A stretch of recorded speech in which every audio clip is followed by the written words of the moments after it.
It is a tit-for-tat spat at the Capitol. And House Speaker Kevin McCarthy is making it official.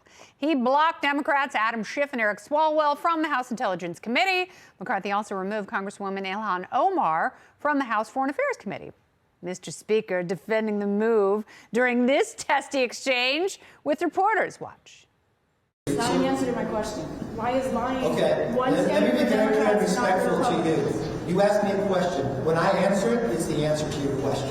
You don't get to determine whether I answer your question or not, okay? In all respect. Thank you. Mr. Speaker? No, let's answer her question. You just raised a question. I will be very clear with you. The Intel Committee is different. You know why? Because what happens in the Intel Committee, you don't know. What happens in the Intel Committee, although the secrets are going on in the world, other members of Congress don't know. What did Adam Schiff do as the chairman of the Intel Committee?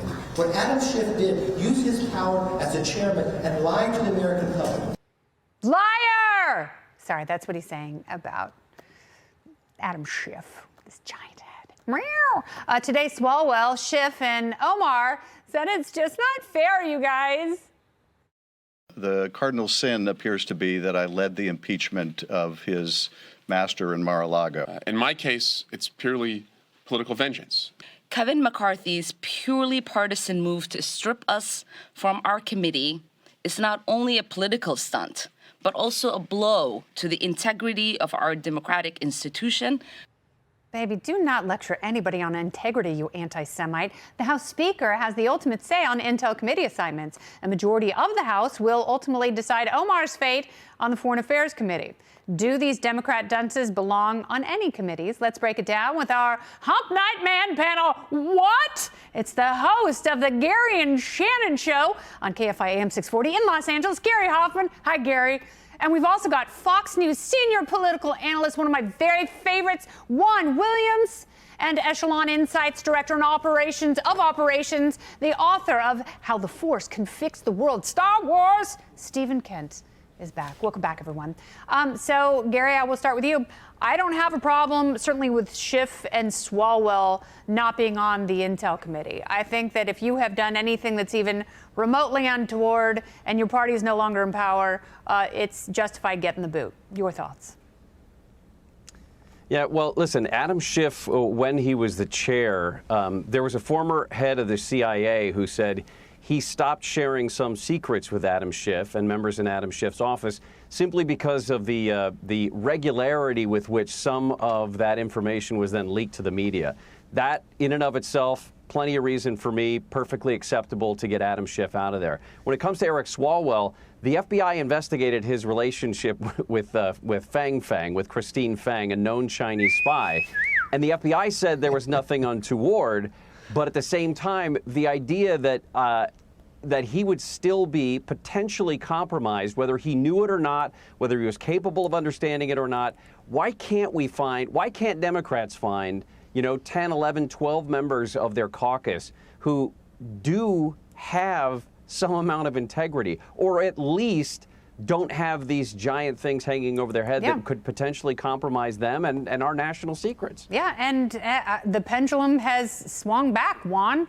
You take Marjorie Taylor Greene, and I think she's a blowhard. She's not one of my favorites. I think that she's one of those people who is much happier getting press about herself than talking about issues. But you throw her and Paul Gosar off committees, then all bets are off. I think these preening ballerinas really, they're like Marjorie Taylor Greene. They want the attention about themselves, and they are lacking integrity. And, Juan, I don't know if you know this, but I did flip off Eric Swalwell at the airport on Friday.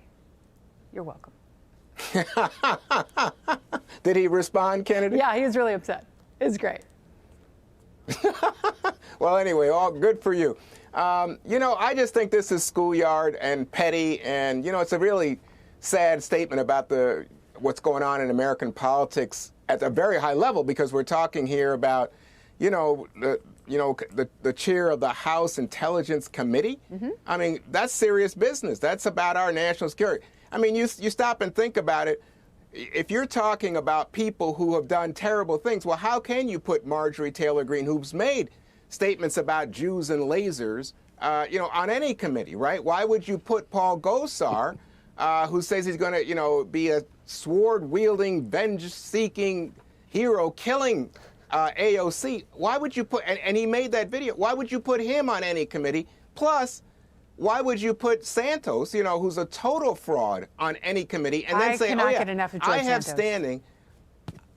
Okay, but I'm saying, that guy's a total fraud, right? Okay, so why he's getting a nuts. committee, and yet you're Yeah, saying, they all are. "Oh, if but if the you're kicking the Democrats, liars they're out of Congress and terrible." off committees, then there are going to be some pretty empty committees. But Juan, you're making the point for the Republicans. That is, if you're going to take those people off How's of that? committees because they're compromised, we're going to take these people off of committees because they've said some horrible things.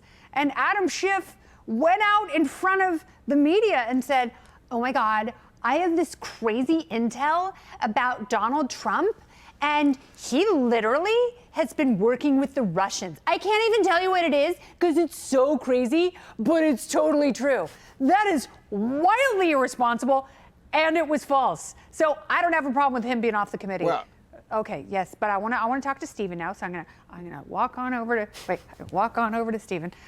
Stephen, your thoughts? You can break the tie. There's so much sexual tension between Gary and Juan. We need someone to neutralize it. Yeah, no, it's intense in here. So, look, I believe the Chinese proverb on this is the tallest trees in the forest are the ones that get blown over by the wind. And when you use committees to the full aggrandizement of your political career, as Adam Schiff certainly has done, and Eric Swalwell has done it very sloppily, making himself a mark, if you would. This is what happens when your party loses an election. You're going to lose those seats. And so they're going to go. But I am going to say that I would not hate to see Ilhan Omar remain on foreign affairs. I find her politics and her views on Israel to be repugnant. Yes. But as we move towards sending more and more blank checks to the country of Ukraine and tanks, Sure. she is a member of the Progressive Caucus who has been consistent on asking questions Yes. about the amount of money that we send and the militarism of Washington, D.C. on trying to provoke a war with Russia. And so No, I would I'm like to with see you her there. voice stay there. And, maybe she should stay on foreign affairs. She has a lot of experience in foreign affairs. Just ask her brother. Yeah, we can't go there. No, she did.